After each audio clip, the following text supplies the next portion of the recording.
నమస్కారం. ప్రభువైన యేసుక్రీస్తు వారి పవిత్ర నామంలో మీ అందరికి శుభాలు. క్రీస్తునందు ప్రియులారా, గమనించండి. ఈరోజు ఒక నత్తి మోగవాణిని ప్రభు బాగు చేసినటువంటి సందర్భాన్ని ధ్యానించి దైవవాక్యంలో ఉన్నటువంటి భావములను మనం తెలుసుకోవడానికి ప్రయత్నం చేద్దాం. దానికంటే ముందు దేవుని సహాయం కొరకు ప్రార్థన చేద్దాం. తల్ల వంచండి. ప్రార్థన. మమ్మల్ని మిక్కిలిగా ప్రేమించిన తండ్రి, పరిశుద్ధుడు అయిన దేవా, నీకు వందనాలు. ఈ సమయమున మీ వాక్యము ధ్యానము చేయుటకు పరిశుద్ధాత్ముని యొక్క కృపా సహాయం మా అందరికి దయచేయమని, యెహోవా మా ఆశ్రయదుర్గమా, నా విమోచకుడా, నా నోటి మాటలు, మా అందరి హృదయ ధ్యానములు ఈ సమయమున మీ దృష్టికి అంగీకారములుగా అనుగ్రహించమని యేసుక్రీస్తు నామమున వేడుకొంచున్నాం తండ్రి, ఆమేన్. మార్కు సువార్త 7వ అధ్యాయము 33-34 వచనాలు. సమూహములో నుండి ఆయన వానిని ఏకాంతమునకు తోడుకొని పోయి వాని చెవులలో తన వ్రేళ్లు పెట్టి ఉమ్మివేసి వాని నాలుక ముట్టి ఆకాశము వైపు కన్నులెత్తి నిట్టూర్పు విడచి ఎఫ్ఫతా అని వానితో చెప్పాను. ఆ మాటకు తిరువబడుమని అర్థము. అంతట వాని చెవులు తిరువబడెను, వాని నాలుక నరము సడలి వాడు తేటగా మాటలాడుచుండెను. మన తండ్రి అయిన దేవుని నుండి, ప్రభువైన యేసుక్రీస్తు నుండి కృపయు సమాధానం మీకు కలుగును గాక, ఆమేన్. క్రీస్తునందు ప్రియులారా, యేసుక్రీస్తు వారి పవిత్ర నామంలో మీ అందరికీ శుభాలు, వందనాలు. ఈరోజు త్రిత్వం తర్వాతి 12వ ఆదివారము సామాన్య సరణిలో ఈ ప్రత్యేక లేఖనము మనము ధ్యానిస్తూ ఉన్నాము. ప్రియులారా, ఈరోజు దేవుని వాక్యాన్ని మనం ధ్యానించుదామండి. ఎఫ్ఫతా అనేటువంటి మాట ప్రభువు చెప్పినటువంటి సందర్భాన్ని గురించి మనము ధ్యానము చేద్దాం. దీనిలో ముఖ్యంగా ప్రభువు వెళ్ళిన ప్రాంతం దెక్కపొలి ప్రాంతము, రెండవది ఆయన ఆ వ్యక్తి పట్ల చేసిన విధానము, ఎలా చేశాడు, ఏమేమి చేశాడు అనే విషయాలను మనం చూద్దాం. ఈ దెక్కపొలి అనే ప్రాంతం మొదటిగా చూసినట్లయితే దెక్క అనే మాటకు 10 అని అర్థం. పోలిస్ అంటే సిటీస్, పట్టణాలు అని అర్థం. 10 పట్టణాలకు ఈ పేరు పెట్టబడింది, 10 పట్టణాలను కలిపి. అంటే క్రీస్తు పూర్వం 63 ఆ ప్రాంతంలో పాంపే అనే చక్రవర్తి ఈ ప్రాంతం మీద యుద్ధానికి వచ్చినప్పుడు ఈ 10 పట్టణాల ప్రాంతాల్లో ఉన్నటువంటి వాళ్ళు ఏం చేశారంటే అతన్ని ఆహ్వానించారు. యుద్ధానికి వెళ్లకుండా మేము నీకు లోబడి జీవిస్తామని చెప్పేసి ఆహ్వానించారు. కనుక అతను ఏం చేశారంటే ఈ 10 పట్టణాలను ఒక అవార్డులాగా ఏర్పాటు చేసి, ఒక సంయుక్త ప్రదేశంగా ఏర్పాటు చేసి వాళ్లకు స్వేచ్ఛగా వాళ్ళంతటా వాళ్ళు పరిపాలన చేసుకునే అవకాశం ఇస్తూ వాళ్ళ మీద అధికారాన్ని రోమీయులు కలిగి ఉండటాన్ని నిశ్చయించాడు. కాబట్టి వాళ్ళు అప్పటి నుంచి రోమా ప్రభుత్వానికి లోబడి స్వతంత్రంగా జీవించడం మొదలుపెట్టారు. ఈ 10 పట్టణాలు ఏమిటంటే స్కితాపోలిస్, హిప్పాస్, దమస్క్, గదరా, రఫానా, కనాతా, పెల్లా, డియను, గెరాసా, రబ్బాతు లేదా ఫిలడెల్ఫియా, ఇంకా వీటికి వేరే పేర్లు కూడా ఉన్నాయి. ఇలా ఈ ప్రాంతాల్లో ఈ 10 పట్టణాలు ఉన్న ప్రాంతాల్లో దెక్కబొలి అని అన్నారు. ఆ ప్రాంతాల్లోకి ప్రభు వెళ్ళాడు. ఇవి సామాన్యంగా ఉత్తర ఇశ్రాయేలు, యోర్దాను లోయ ప్రాంతము, సిరియా, ఈ భాగాలను కలుపుకొని వీటికి మధ్యలో సుమారుగా ఉంటుంది. అంటే పైనుంచి కిందకి యోర్దాన్ నది కిందకి ఇలా ఉంటే ఇటు తూర్పు వైపున ఇవి ఉంటాయి. ఉత్తరం వైపున, పడమట వైపు మాత్రం ఒకే ఒక ఊరు ఉంటుంది, ఒక పట్టణం ఉంటుంది. పట్టణము దాని చుట్టూ ఉన్నటువంటి పల్లెలు కలిపి ఉంటాయన్నమాట. అది కూడా నజరేతుకు క్రింద, తర్వాత సమరయకు పైన, ఈ రెండింటి మధ్యలో ఆ పట్టణం కూడా ఉంటుంది. ఇలాగూ ఉన్న ఈ 10 పట్టణాలు ఉన్న ప్రాంతాన్ని యూదులు చాలా నీచంగా, అసహ్యంగా భావిస్తారు. వాళ్ళు దీన్ని ఏమని పిలుస్తారంటే కినారియోస్ అని పిలుస్తారు. కినారియోస్ అంటే కుక్కలు అని అర్థం. కుక్కలు అని పిలిచేవాడు. కానీ అదే ప్రాంతంలో నుంచి ఒక స్త్రీ వచ్చి యేసుక్రీస్తు వారిని కురియోస్, ప్రభువా అని పిలిచింది, ఒక యూదుడైన ప్రభువును. కాబట్టి వీళ్ళ యొక్క అహంకారం, యూదుల యొక్క అహంకారము, ద్వేషం వాళ్ళ పట్ల ఎలా ఉందో, కానీ యూదుల పట్ల వాళ్ళకి ఏ విధమైన గౌరవము, ఒక సద్భావన ఉన్నదో మనం దీని ద్వారా తెలుసుకోవచ్చు. కనుక ప్రభు యూదులను వెక్కిరించడానికి ఆ స్త్రీని కుక్క పిల్ల అని కూడా మాట్లాడతాడు. అది ఆమెను అవమానపరచడానికి కాదు, కానీ వీళ్ళని దెప్పి పొడవటానికి ప్రభు అలా మాట్లాడాడు. అయితే ఈ దెకపొలి ప్రాంతానికి ప్రభు వెళ్ళాడండి. ఇక్కడ యేసుక్రీస్తు వారు వెళ్ళినటువంటి ఈ ప్రాంతంలో తర్వాత కాలంలో పెల్లా అనే పట్టణం కూడా ఉందని చెప్పాను కదా. ఆ ప్రాంతానికి క్రైస్తవులు అంటే క్రీస్తు శకం 70వ సంవత్సరంలో యెరూషలేం నాశనం చేయబడినప్పుడు దానికంటే ముందుగా జరిగినటువంటి యుద్ధాలలో ఎంతోమంది క్రైస్తవులు అక్కడికి వెళ్ళారంట. ఎందుకని అక్కడికే వెళ్ళారు? ఆ ప్రాంతానికి, దెకపొలి ప్రాంతానికి వెళ్ళారంటే ఈ దెకపొలి ప్రాంతం యేసుక్రీస్తు వారిని ఎక్కువగా నమ్మినటువంటి మనుషులు ఉన్నారు, విశ్వాసులు ఉన్నారు ఆ ప్రాంతంలో. కనుక ఆ ప్రాంతానికి వీళ్ళకి వెళ్ళి ఉండటానికి అవకాశం దొరికింది కాబట్టి క్రైస్తవులు ఆ ప్రాంతానికి వెళ్ళారు. మనకు తెలుసు కదా, దమస్కుకు పౌలు వెళ్ళి అక్కడ ఉన్నటువంటి క్రైస్తవులు హింసించాలనుకుంటాడే, ఆ దమస్కు కూడా ఈ 10 పట్టణాల్లో ఒకటి. కనుక అంత ఒక క్రైస్తవ సామ్రాజ్యంగా అది మారిపోయింది ఈ 10 పట్టణాలు ఉన్నటువంటి ఏరియా. అంత చక్కగా ప్రభువును అంగీకరించినటువంటి ప్రజలు ఆ ప్రాంతంలో ఉన్నారట. కనుక క్రైస్తవులు వెళ్ళినప్పుడు కొంతమంది బిషపులు అక్కడే ఉండి పరిపాలన కూడా కొనసాగించారు. చీకటిలో నడుచు జనులు గొప్ప వెలుగును చూచారనేటువంటి ఆ వెలుగు ఇక్కడ నెరవేర్చబడింది. యేసుక్రీస్తు వారి ఈ ప్రాంతానికి దగ్గర దగ్గర 3 సార్లు వెళ్ళాడు అనుకోవచ్చు. ఒకటి, ఆయన కొండ మీద ప్రసంగం చేయకముందే మత్తయి సువార్త 4వ అధ్యాయంలో ఆయన దగ్గరికి 25వ వచనంలో అక్కడికి దెకపొలి ప్రాంతం నుంచి కూడా ప్రజలు సమూహాలుగా వచ్చారని రాయబడింది. అంటే అంతకుముందు ప్రభు అక్కడికి కూడా వెళ్ళాడు, ఆ ప్రాంతం నుంచి కూడా ప్రజలు ఆయన దగ్గరికి వస్తూ ఉన్నారు అనేది తెలుస్తుంది. క్రీస్తునందు ప్రియులారా, రెండవసారి ప్రభువు ఆ ప్రాంతానికి ఎందుకు వెళ్ళాడంటే సమాధులలో సంకెళ్లతో, ఇనుప సంకెళ్లతో బంధించబడి తమను తాము రాళ్లతో కొట్టుకొని బాధించుకుంటున్నటువంటి వ్యక్తులను బాగు చేయడానికి వెళ్ళాడు. వారిలో ఉన్నటువంటి అపవిత్రాత్మలు పందుల్లోనికి వెళ్ళటానికి కోరినప్పుడు ఆయన అనుమతి ఇచ్చాడు. 2000 పందులు చనిపోయాయి. ఈ 2 వ్యక్తులు బాగుపడ్డారు. వీళ్ళు ఊరిలోకి వెళ్ళిపోయి ఆ దెకపొలి 10 పట్టణాలు ఉన్న ఆ చుట్టుపక్కల ఉన్న గ్రామాల్లో ప్రభువుని గురించి ప్రకటించడం మొదలుపెట్టారు. కనుక ఆయన కీర్తి ఇంకా మరి ఎక్కువగా ఆ ప్రాంతంలో పెరిగింది. ఆ ప్రజల్లో మార్పు వచ్చింది. మమ్మల్ని విడిచి వెళ్ళిపోమన్న ప్రజలు తిరిగి ఆయన దగ్గరికి వస్తున్నారు. ఈ 3వసారి ప్రభు అక్కడికి వెళ్ళినప్పుడు ఈ నత్తి చెమిటి వ్యక్తిని తీసుకుని ప్రజలే సమూహంగా ఆయన దగ్గరికి వచ్చారు. ప్రభు ఇతని మీద చేతులుంచి చాలని వారు ప్రార్థించారు. చాలా విచిత్రం కదా, వద్దు అన్న నోర్లు ప్రార్థన చేస్తున్నాయి, మాకు దూరంగా ఉండమన్నటువంటి హృదయాలు అభ్యర్థిస్తున్నాయి, విశ్వసిస్తున్నాయి. ఇప్పుడు ఈ సమాజాన్ని, ఈ దెకపొలి సమాజాన్ని మనం ఏమనుకోవాలి? కుక్కలని యూదులు పిలిచేవాళ్ళు. కానీ చూడండి వీళ్ళెంత ఐక్యత ఉందో. ఒక వ్యక్తి బాగుపడటం కోసం వాళ్ళందరూ కలిసి కట్టుగా వచ్చి అడుగుతున్నారు. This is live community society, జీవము కలిగినటువంటి ఒక సమాజం ఇది. అంతకుముందు మీరు ఇక్కడ ఉండటానికి వీల్లేదని సమాధుల్లో పంపించేశారు ఇద్దరిని. అప్పుడు ఇది చచ్చిన సమాజం. కానీ ఇప్పుడు సజీవముగా బ్రతుకున్న సమాజం క్రీస్తు దగ్గరకు వచ్చింది. ఒక వ్యక్తిని సమాధుల్లోకి కాదు, ఒక వ్యక్తిని దేవుని దగ్గరకు తీసుకుని వచ్చింది.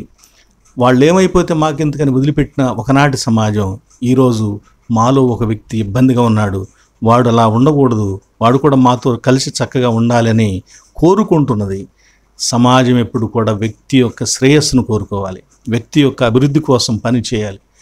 సమాజం అంటే ప్రభుత్వము, నాయకులు, అధికారులు, తోటి కుటుంబము, ఇలా అనేకమైన వ్యవస్థలు వ్యక్తి శ్రేయస్సు కోసం, వ్యక్తి ప్రధాన కేంద్రంగా పనిచేసేవిగా ఉండాల్సిన అవసరం ఉన్నదని దీనిని బట్టి మనకు తెలుస్తుంది.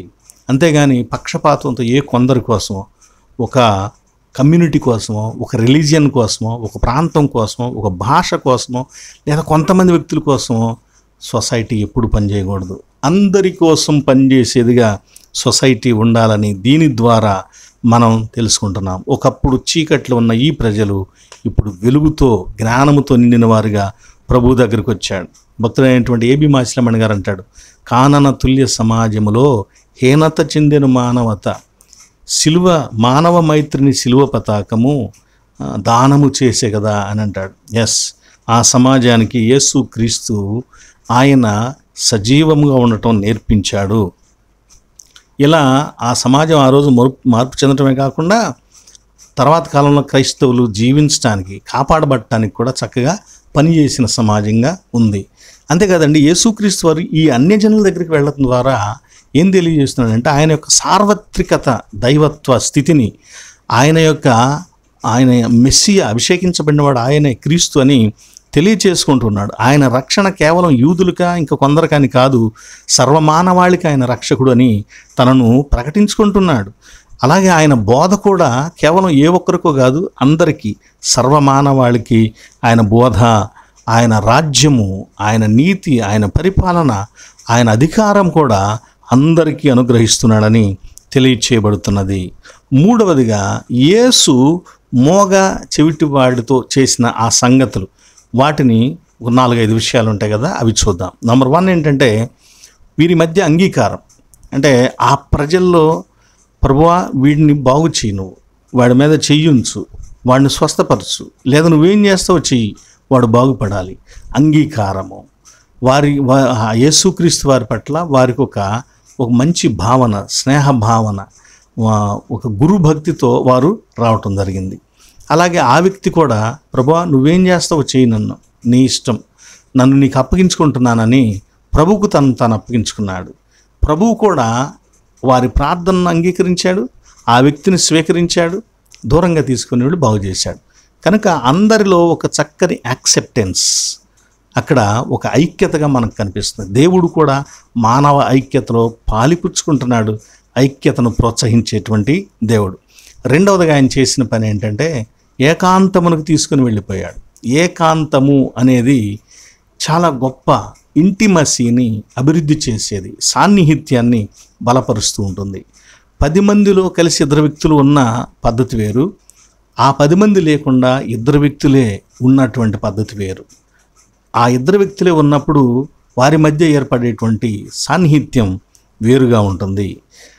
ప్రభు ఎందుకు ఇతన్ని ఏకాంతంగా తీసుకుని వెళ్ళాడు? ఒకటి, వాళ్ళ ముందు ఆయన ఇతన్ని ప్రత్యేకంగా బాగు చేయాలనుకుంటున్నాడు కాబట్టి, అలా చేయటాన్ని బట్టి వాళ్ళు ఏమైనా వేరువేరుగా భావించుకుంటారేమోనని ప్రభు ఏకాంతాన్ని తీసుకుని వెళ్ళి ఉండవచ్చా? రెండవది, యూదులు యేసుక్రీస్తు వారిని గురించి ఏ పని చేసినా దయ్యాలు వెళ్ళగొడితేనేమో అదిగో పలానా ఆ ప్రాంతంలోకి వెళ్ళాడుగా, ఆ ప్రాంతంలో నుంచి ఏదో దేవతను, వాళ్ళ దయ్యాల రాజును ఎంట పెట్టుకుని వచ్చి దయ్యాలను వదిలేస్తున్నాడని చెప్పేసి అలా నిందించడానికి అవకాశంగా ఎంచుకుంటున్నారు ఇలాంటి వాటిని. కనుక ఒకవేళ అలాంటి వారికి అవకాశం రాకుండా ఉండటం కోసం ఆయన అలా చేశాడా? లేక రాబోయే కాలంలో ఆయన ఉమ్మి వేసి బాగు చేస్తున్నాడు కాబట్టి రాబోయే కాలంలో కొంతమంది బోధకులు, భక్తులు బయలుదేరుతారు. ఇప్పటికే వాటర్ బాటిల్ అమ్ముకుంటున్నారు, కర్చీపులు అమ్ముకుంటున్నారు, ఆయిల్స్ అమ్ముకుంటున్నారు, కాయలు అమ్ముకుంటున్నారు, అనేక రకాలు అమ్ముకుంటున్నారు. ఉమ్మిని కూడా అమ్ముకుంటారేమో, సెలైవా ఉమ్మిని కూడా భవిష్యత్ కాలంలో అమ్ముకుంటారేమో బహుశా నా పేరుతో అని ప్రభువు అది వీళ్ళకి ఎవరికి తెలియకుండా ఉండటం కోసం దూరంగా ఒంటరిగా తీసుకుని వెళ్ళి అలా చేశాడా? కానీ ఏది ఏమైనా అలా దూరంగా ఏకాంతంగా వెళ్ళటం అనేది వాళ్ళిద్దరి మధ్య కలిగేటువంటి అటాచ్మెంట్, ఒక బోధకునికి ఒక శిష్యునికి, ఒక దేవునికి ఒక భక్తునికి మధ్య కలిగేటువంటి అటాచ్మెంట్. ఒక డాక్టర్ పేషెంట్ని ఒక గదిలోకి తీసుకుని వెళ్ళిపోతాడు, లేదా ఒక కర్టన్ అడ్డం వేసి వాళ్ళిద్దరు కూడా ఒంటరిగా ఉండేటట్టుగా చేస్తాడు. వాళ్ళు మాత్రమే ఒకరితో ఒకరు చెప్పుకొని కావాల్సినటువంటి పరామర్శ చేసి బాగు చేస్తూ ఉంటాడు. అలాగే ప్రభువు కూడా ఆ వ్యక్తిని అలా సమూహం నుంచి దూరంగా తీసుకొని వ్యక్తిగతమైనటువంటి అటాచ్మెంట్ పెంచుకుంటున్నాడు, వ్యక్తిగత సాన్నిహిత్యం పెంచుతున్నాడు. అలాగే ఒకళ్ళకొకళ్ళు బాగా ఎరుక తెలుసుకునేటట్లుగా చేస్తున్నాడు, తనను గురించి ఎక్కువ తెలుసుకునేటట్టు ఆ వ్యక్తికి అవకాశం ఇస్తున్నాడు. అలాగే ఇంతమందిని, ఇంత ప్రపంచాన్ని సృష్టించి పరిపాలించే ఆ దేవుడు ఆ వ్యక్తి కోసం సమయాన్ని కేటాయిస్తున్నాడంటే ఒక వ్యక్తి పట్ల దేవుడు ఎంత ప్రాధాన్యత ఇస్తున్నాడో తెలియచేయటానికి వ్యక్తిగతంగా అతన్ని తీసుకుని వెళ్ళి బాగు చేస్తూ ఉన్నాడు. ఆ యేసుతో గడిపే ఆ ఏకాంత సమయాలు మానవులకు దీవెనకరమైనటువంటి సమయాలు. మనలను కూడా ఏకాంతంగా కలుసుకోమని ప్రభువు కోరుతూ ఉన్నాడు. ఎక్కడ? మత్తయి సువార్త 6వ అధ్యాయంలో, రహస్యమందు చూచుచున్న నీ తండ్రి నీ ప్రార్థన వినేటట్టు నీవు నీ గదిలోనికి వెళ్ళి తలుపు వేసుకొని ప్రార్థన. రహస్య ప్రార్థన, రహస్యంగా దేవునితో గడిపేటువంటి సందర్భం ఇది మన జీవితాల్లో ఉండవలసిన అవసరం ఉన్నది. మూడవదిగా ఆయన వేళ్ళు పెట్టాడు, చెవుల్లో వ్రేళ్ళు పెట్టాడు. ఆ చెవిటి వాని చెవుల్లో వ్రేళ్ళు పెట్టాడు. ఏంటండి ఇది? ఒక ప్రత్యేకమైనటువంటి టచ్. లేనిపోయింది మళ్ళా టచ్ బోధకులు ఉంటారు కాదు, ఇది ఒక ప్రత్యేకమైనటువంటి స్పర్శ. ప్రభువు ఆ వ్యక్తికి ప్రత్యేకంగా ఇస్తూ ఉన్నాడు. చెవుల్లో వ్రేళ్ళు పెట్టడం ద్వారా తన స్పర్శను తెలియచేస్తున్నాడు. మానవ జీవితంలో మొట్టమొదట పనిచేసే ఇంద్రియం చెవి. అమ్మ గర్భంలో ఉండగా పనిచేయటం మొదలు పెడుతుంది, చెవి మొదట పనిచేస్తుంది. చివరిగా పనిచేయటం ఆగిపోయేది కూడా చెవే. అలాగే అందుకే మనిషిని శవాన్ని మోసుకొని వెళ్ళేటప్పుడు కూడా రెండు మూడు చోట్ల దింపి కేకలేస్తారు చూడండి. చెవి అది పనిచేస్తూ ఉంటుంది అన్నమాట. కనుక చెవికి అంత ప్రాధాన్యత ఉంది.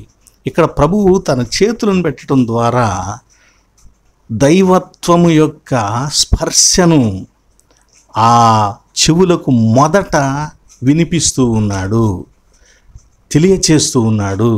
బాగుపడక ముందు దేవుని గురించినటువంటి స్పర్శ అతనికి తెలియచేస్తున్నాడు. రెండవదిగా ఈ విషయాన్ని చూస్తే, వేళ్ళు పెట్టడాన్ని చూస్తే, సృష్టిలో ఆయన ఆదామును మట్టి ముద్దను తీసుకొని చేసినట్లుగా మరలా ఇంకోసారి చెడిపోయిందే ఇది అని చెప్పేసి మరలా తిరిగి బాగు చేస్తున్నట్లుగా ఆయన తన చేతులు చాచి వ్రేళ్ళు పెడుతున్నాడు. మూడవదిగా వ్రేలు ఒక ప్రత్యేకమైనటువంటి గుర్తింపు కలిగి ఉంది. నంబర్ 1 ఏంటంటే వ్రేలుకు ఉన్నటువంటి గుర్తు శుద్ధి చేయటం. ప్రధాన యాజకుడు తన వ్రేలుని వధించబడినటువంటి బలి గొర్రె పిల్ల యొక్క రక్తంలో ముంచి మందిరపు తెరల మీద చిలకరిస్తాడు. అలాగే ఆ వ్రేలును ముంచి ఆ రక్తంలో బలిపీఠపు కొమ్ములకు రుద్దుతాడు, చమురుతాడు. కాబట్టి వ్రేలు శుద్ధికి సూచనగా మనకి ఇక్కడ కనిపిస్తుంది. లేవియా కాండం 4వ అధ్యాయం 17వ వచనం, 9వ అధ్యాయం 9వ వచనంలో ఈ మాటలు మనకు కనిపిస్తాయి. అలాగే వ్రేలు అధికారానికి, దైవ ఆత్మకు సాదృశ్యంగా చెప్పబడ్డాయి. దీనికంటే ముందు ఒక మాట చెబుతాను. సొలొమోను కుమారుడైన రెహబాము కూడా, సొలొమోను బానిసలుగా ఉంచినటువంటి వ్యక్తులు వచ్చి, అయ్యా మీ నాన్న బ్రతికున్నంతకాలం మేము బానిసలుగా ఉన్నాం, ఆయన చెప్పిన పనులు, దేవాలయం పనులన్నీ అయిపోయినాయి, చేసాము, కనుక నువ్వన్నా మాకు స్వేచ్ఛనివ్వమని అడిగినప్పుడు ఇతను ఏమన్నాడంటే, వారి మాటను కన్సల్ట్ చేయకోకుండా మా నాన్న నడుము కంటే, అంటే ఆయన బరువు కంటే కూడా నా యొక్క చిటికిన వేలు చాలా బరువుగా ఉంటుంది, అంటే ఆయన అధికారం కంటే నా అధికారంలో ఒక చిన్న భాగమే చాలా పవర్ఫుల్గా ఉంటుంది అని చెప్పాడనమాట. వాళ్ళతో అంత కటువుగా మాట్లాడాడు.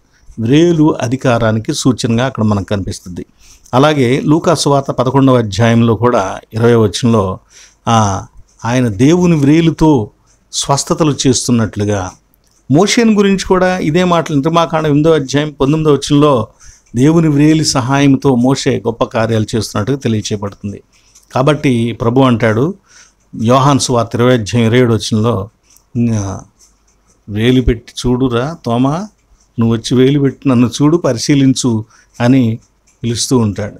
ఎస్, తోమాను నువ్వు అవిశ్వాసివి కాక విశ్వాసి, శుద్ధి చేస్తున్నాడు. అవిశ్వాసాన్ని కడిగి విశ్వాసం అనేటువంటి స్థితిని శుద్ధి చేస్తూ ఆయన పరిపూర్ణతనిస్తున్నాడు. ఆయన అధికారం కలిగిన వాడు.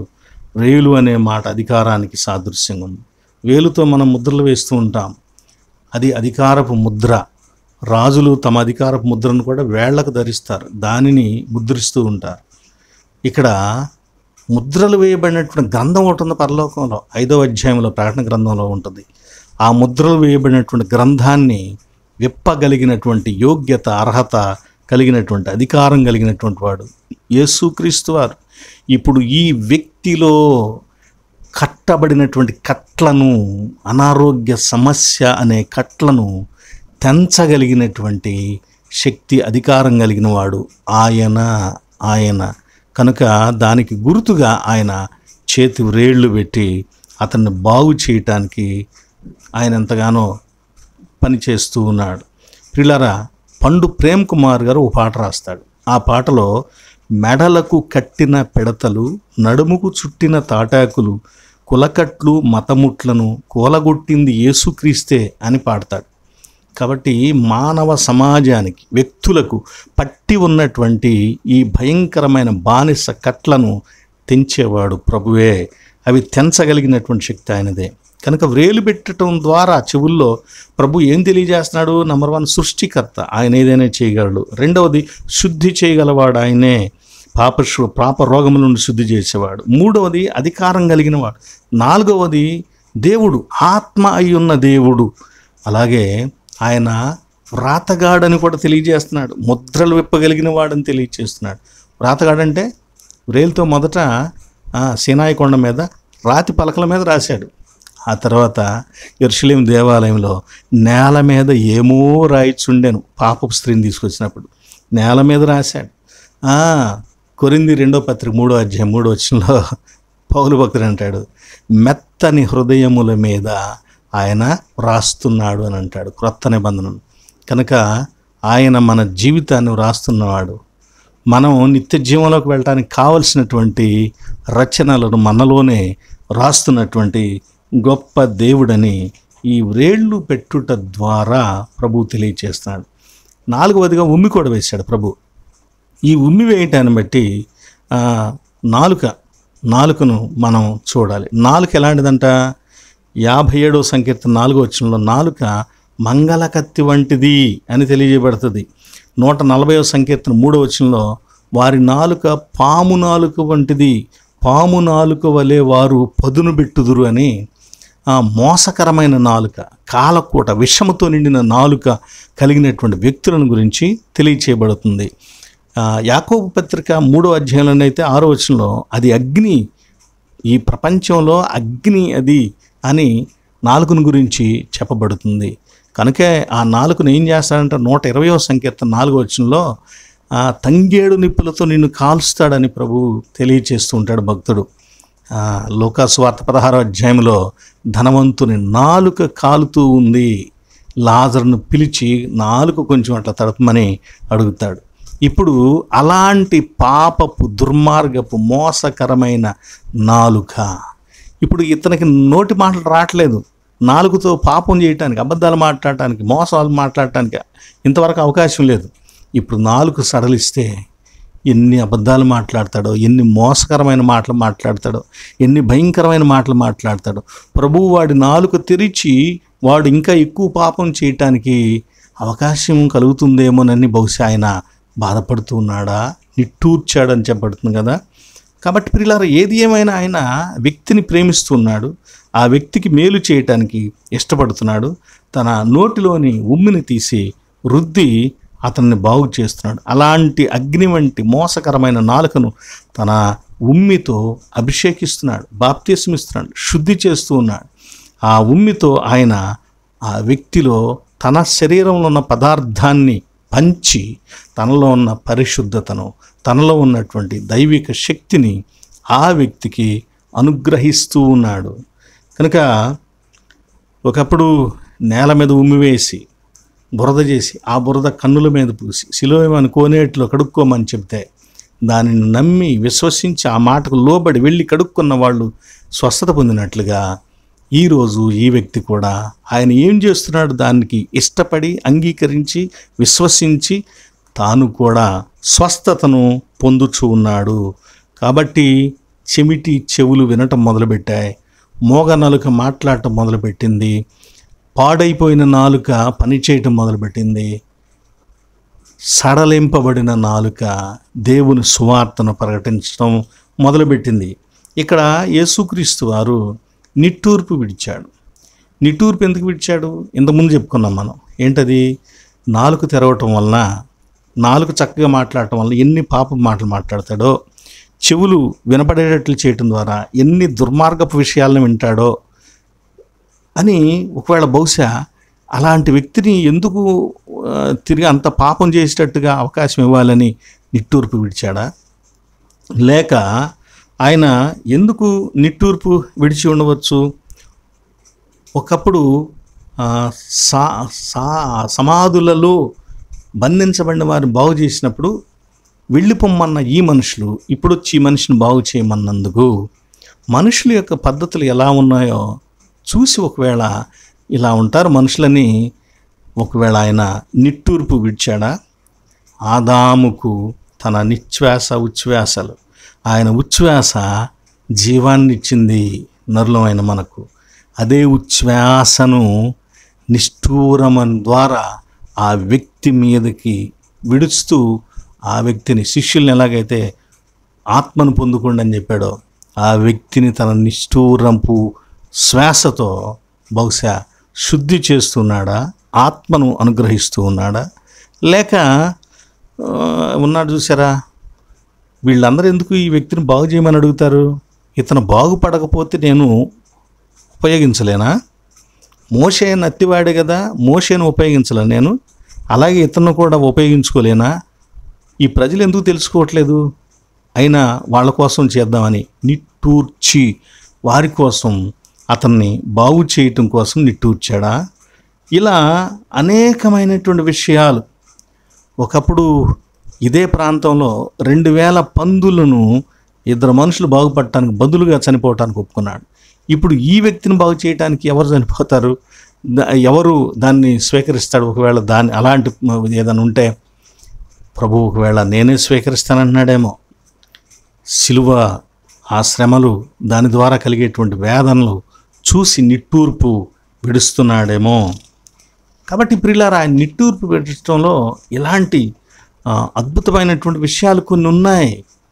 అయితే అది ఒకవేళ ఆయనకి ఇబ్బంది కలిగించేదైనా ఏదైనా కానీ అతడు కోరిన ప్రార్థన, ఆ ప్రజలు కోరిన ప్రార్థన ఆయన విని దాన్ని చేయటానికి ఇష్టపడ్డాడు. కాబట్టి అప్పుడు ఏం చెబుతున్నాడు? ఎఫ్ఫతా. ఎఫ్ఫతా అనే మాటకు అర్థం తెరువబడుము అని ఉంటుంది. నిజమే, అది అరామిక్ భాష. ఆ పదానికి ఫఠా అనే పదానికి, ఎఫ్ఫతా అనే పదానికి తిరువబడుట, తిరచియుండుట అనేటువంటి అర్థం వస్తుంది. తెరవబడటం అనేటువంటి మాట ఓపెనింగ్ అనే ఉద్దేశంతో ప్రభు చెప్పలేదు, అలా చెప్పలేదు. ఇది ఎలాంటి సందర్భంలో చెప్పే మాట అంటే దీన్ని ఏమంటారంటే రెసిస్ బార్బారికే పదాలు అని చెప్పేసి అంటారు హీబ్రూ భాషలో. రెసిస్ బార్బారికే అంటే ఇవి ఏ సందర్భంలో చెప్తారు? ఏదైనా ఒక పోటీ రెడీ చేసి, ఓకేనా, రెడీగా ఉన్నారా, 1 2 3 స్టార్ట్ అంటాం చూసారా, ఆ స్టార్ట్ అనేటువంటి మాట ఎలాంటిదో ఈ ఎఫ్ఫతా అనేటువంటి పదం కూడా ఆ ఉద్దేశంతో చెప్పిందే కానీ ఏదో తెరవమను అనేటువంటి ఉద్దేశంతో మాత్రం కాదు అని పండితుల అభిప్రాయం. దీన్నే మరొక భాషలో ఏం మాట్లాడుతుంటారంటే అబ్రకదబ్రా. దానిలో పెడతాడు టోపీలో, ఆ టోపీ మీద రుమాలు కప్పుతాడు మెజిషియన్. అబ్రకదబ్రా అని పొల తిప్పుతాడు. పైన రుమాలు తీయగానే లోపల నుంచి పైకి ఏమొస్తుంది? పావురం వచ్చేస్తుంది. అలా ప్రభువు కూడా తిరువుము అనే ఆ మాట అతడు ఇక తన చెవులను, తన నోటిని ఉపయోగించటం మొదలుపెట్టాలి అనే ఉద్దేశంతో చెప్పబడినటువంటి పదంగా చెప్పబడుతుంది.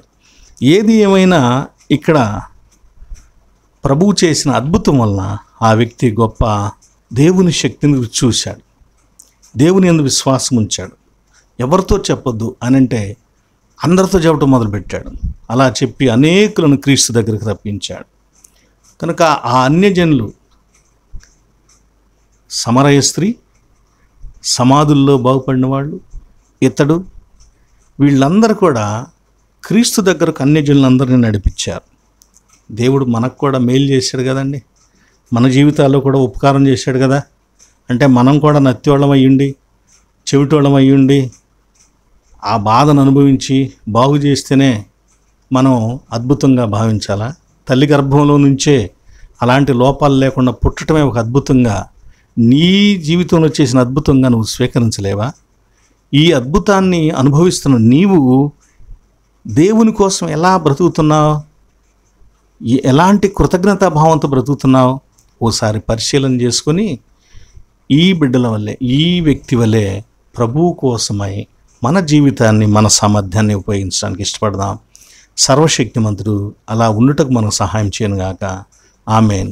సమస్త జ్ఞానమునకు మించిన దేవుని సమాధానము యేసుక్రీస్తు వలన మీ హృదయములకు, మీ తలంపులకు కలుగునుగాక. ఆమేన్. ప్రియులారా, ఇంతవరకు ఈ వీడియో చూసినందుకు మీకు వందనాలు. అలాగే లైక్ చేయండి, షేర్ చేయండి, సబ్స్క్రిప్షన్ కూడా చేయండి, ఇంకా అనేకులకు తెలియచేయండి. ఒకవేళ మీకు ఈ పరిచర్యను ప్రేమించి ఏదైనా కానుక అందించాలనేటువంటి మనసు మీలో కలిగితే నా ఫోన్ నెంబర్కు గూగుల్ పే కానీ లేదా ఫోన్పే ద్వారా కానీ పంపించవచ్చని మిమ్మల్ని కోరుతున్నాను. ఇంకా రాబోయే కాలంలో కూడా పరిచర్య చక్కగా జరగటం కోసమై ప్రార్థన చేయండి.